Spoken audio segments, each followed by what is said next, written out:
Bonjour, dans ce tutoriel nous allons voir comment gérer plusieurs boîtes email, notamment avec une boîte email principale chez Gmail.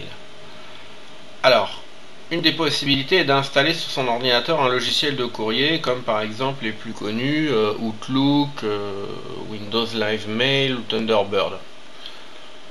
Euh, donc il faut déjà paramétrer les comptes. C'est pas toujours évident. Des fois, il faut bien choisir les protocoles. Donc, nous allons voir ça tout à l'heure. Et puis, c'est pas toujours accessible du coup sur n'importe quel ordinateur.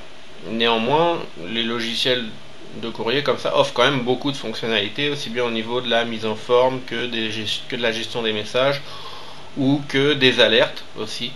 Euh, voilà, on peut être alerté quand on reçoit des nouveaux messages et les recevoir automatiquement, donc ça peut faire gagner beaucoup de temps, surtout quand on a beaucoup de boîtes email. Admettons, je veux paramétrer par exemple mon compte Gmail dans un logiciel de courrier. Dans ce cas-là, il va falloir que j'autorise au niveau de Gmail le transfert, ou du moins que je spécifie le type de transfert. Où est-ce qu'on fait ça? Alors on va retourner dans les paramètres. Donc je vais retourner ici dans les paramètres de Gmail.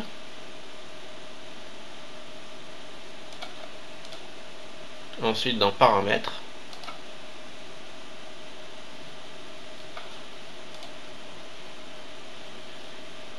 Et ensuite je vais aller dans la catégorie dans transfert et pop IMAP.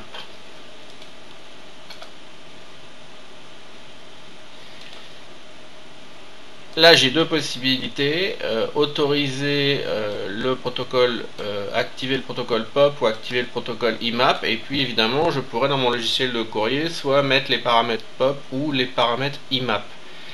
Alors je vous conseille les paramètres IMAP qui vont vous permettre de synchroniser vos messages et votre carnet d'adresses entre le serveur et votre ordinateur.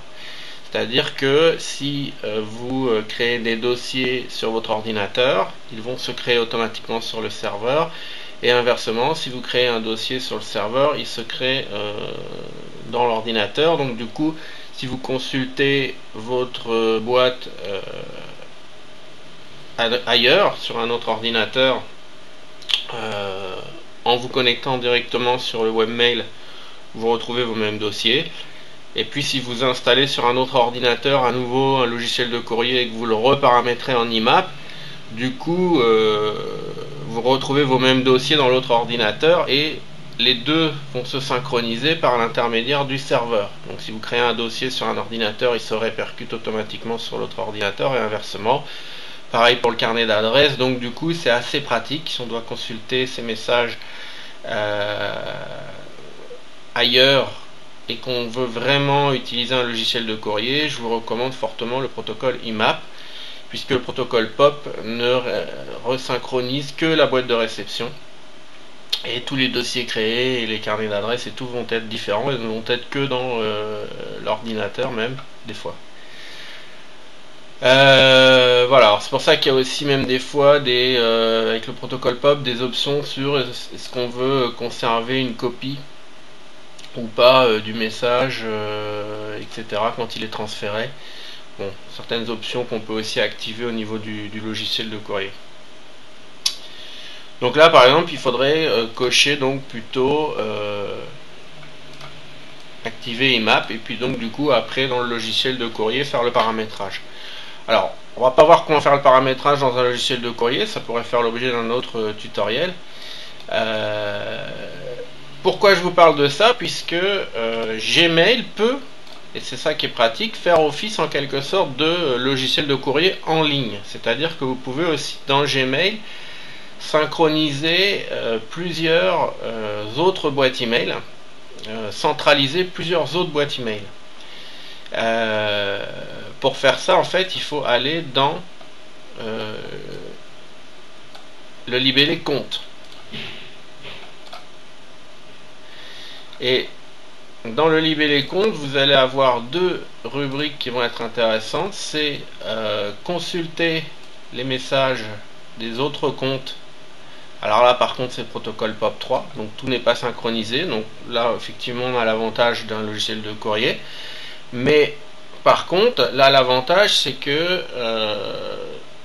je vais pouvoir synchroniser une autre boîte, comme par exemple Hotmail, Yahoo, La Poste, peu importe, et rapatrier les messages de ma boîte de réception dans cette autre boîte dans Gmail. Et en fait, donc du coup, je vais pouvoir les consulter sur mon serveur Gmail depuis n'importe quel ordinateur, même si c'est pas mon ordinateur, même s'il n'y a pas de logiciel de courrier d'installer sur l'ordinateur. Hein, c'est vraiment en ligne sur le cloud, donc ça c'est assez pratique. Par contre, ce ne sera que la boîte de réception parce qu'on est sur un protocole POP3. Et puis toujours dans la centralisation, j'ai aussi l'option de envoyer, envoyer des emails en tant que. C'est-à-dire que quand je rédige un message dans Gmail, je peux faire comme s'il était envoyé à partir d'une autre boîte email.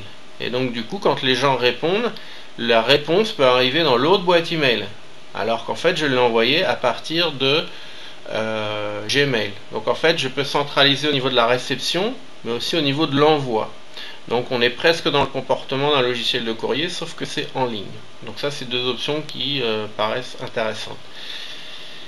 Et du coup, ça me ramène à ce que je vous expliquais tout à l'heure, c'est-à-dire que si je dois rapatrier en protocole POP3 une autre boîte, soit Hotmail, Yahoo ou autre, il faut que j'aille autoriser dans les paramètres de cette autre webmail le transfert POP3. Donc du coup, là on va pas le faire, mais selon votre webmail, si vous êtes sur La Poste, Yahoo, je sais pas, il faut que vous alliez dans vos paramètres et que vous vérifiez que le protocole POP3 est bien activé, comme on l'a vu tout à l'heure dans Gmail qu'il fallait l'activer. On va faire l'exercice par exemple avec Hotmail. Donc on part du principe qu'il est activé. Alors, comment ça se passe? Donc je vais d'abord cliquer sur tout simplement ajouter un compte de messagerie POP3.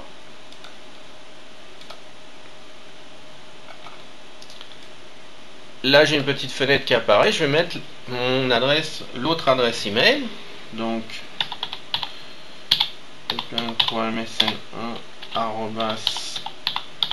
hotmail.fr. Là par exemple je mets une de mes adresses Hotmail.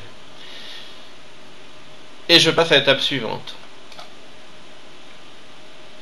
À ce moment-là, je mets le mot de passe ici de mon autre boîte email, donc le mot de passe de l'adresse, là de mon adresse Hotmail.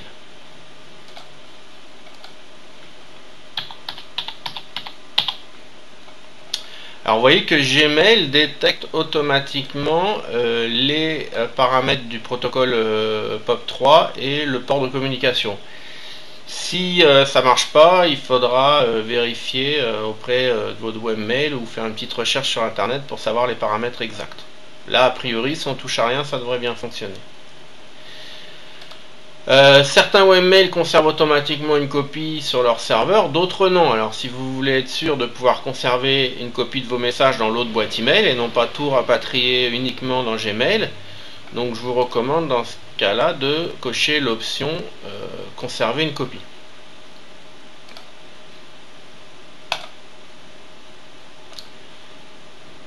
Connexion sécurisée, ça veut dire que les transferts des messages entre les deux boîtes est sécurisé, donc c'est crypté, donc ça ne peut pas être intercepté par un pirate. Donc ça c'est bien, on peut laisser. Il faut quand même que le serveur autorise, mais là normalement Hotmail, je pense, l'autorise. Appliquer un libellé au message. Alors ça, ça peut être intéressant, comme ça je sais que le message il vient de ma boîte Hotmail et non pas c'est un message qui vient de Gmail. Si par exemple je choisis de tous les recevoir dans ma boîte de réception, donc dans ce cas là je peux cocher cette option. Donc ça veut dire que je reçois les messages normaux donc dans mon Gmail, qu'on m'a envoyé dans mon Gmail, Et je reçois aussi les messages dans ma boîte de réception de Gmail qu'on m'a envoyé de Hotmail. Les deux sont mélangés. Mais comme il y a une étiquette, on va dire un libellé, je sais ceux qui viennent de Hotmail. Après, je pourrais aussi choisir de ne pas passer par la boîte de réception et d'archiver automatiquement les messages reçus. Et du coup, pourquoi pas les mettre directement dans le libellé qui comporte le nom de la boîte email. Donc là, si je coche du coup ces deux options, les messages de Hotmail n'iront pas dans ma boîte de réception Gmail, mais ils iront dans un libellé qui s'appellera epn3msana@hotmail.fr. Donc les libellés, hein, on l'a vu dans un précédent tutoriel. Voilà, donc du coup là on peut tout cocher. Et puis il suffit de faire après ajouter un compte. Alors allons-y.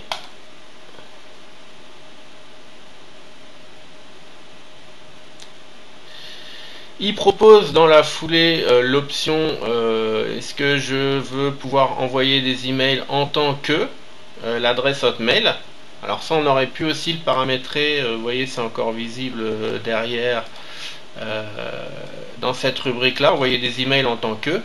J'aurais pu le paramétrer là par la suite, mais là je peux le faire directement, donc pourquoi pas, allons-y, autant le faire directement.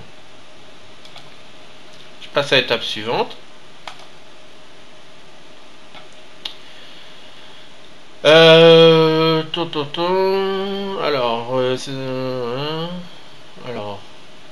donc, il reprend mon nom, mon prénom, pourquoi pas, traiter par un alias, ok. Indiquer une autre adresse de réponse. Alors, ça c'est envoyer les emails en tant que. C'est-à-dire si la personne répond, est-ce que ça revient dans la même boîte par rapport à ce que j'ai fait envoyer en tant que, ou si je veux indiquer une autre adresse. Donc là je pense que c'est ça dont il s'agit. On va rester sur l'option classique. Donc on va faire l'étape suivante. Envoyer des emails.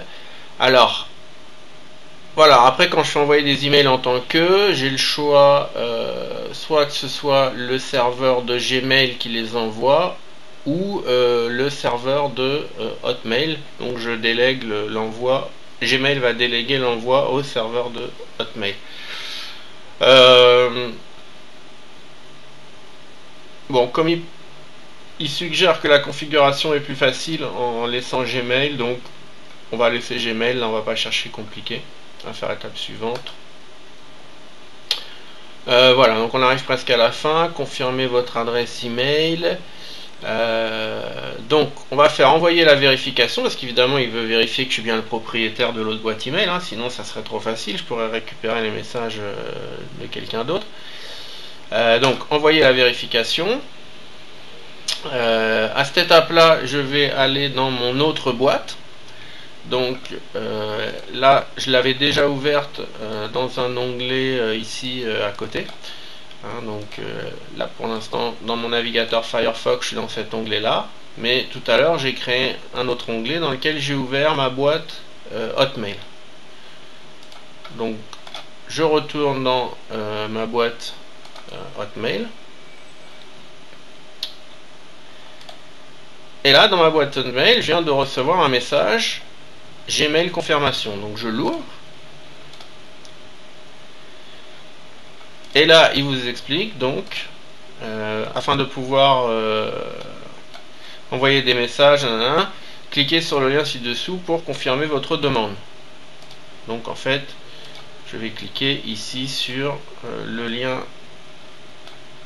en bleu.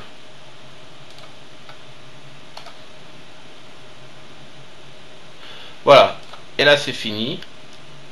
Donc Gmail vous dit bien, l'utilisateur Gmail peut désormais envoyer des messages en tant que, hein, j'ai prouvé que j'étais le propriétaire de l'autre boîte.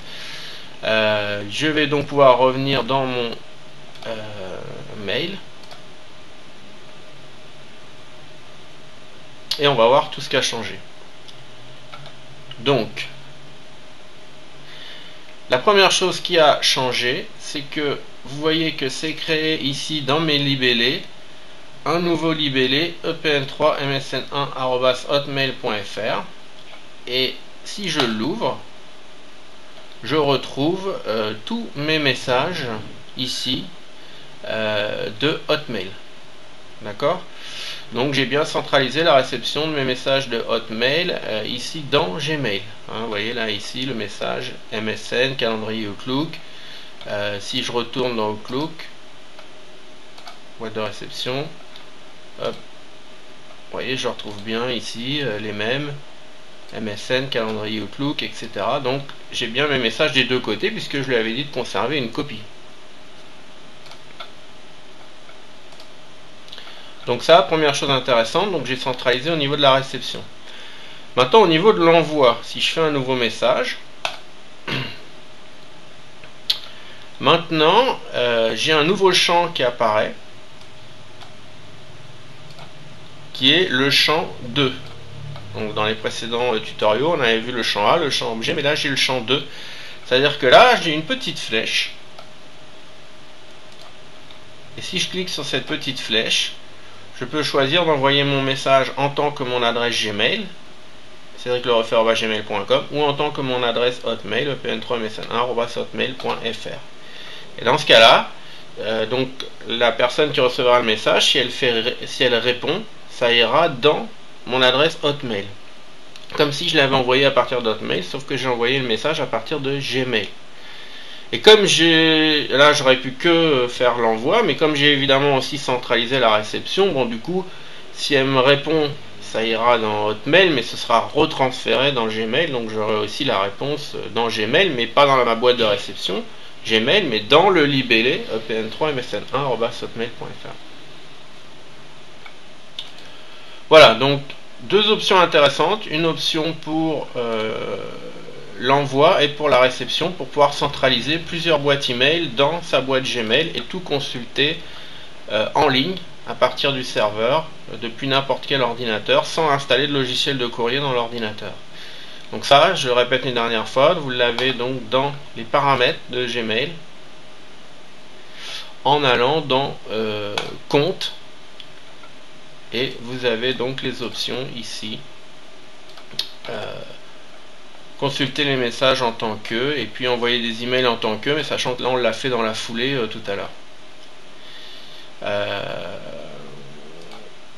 Voilà, donc du coup je retrouve bien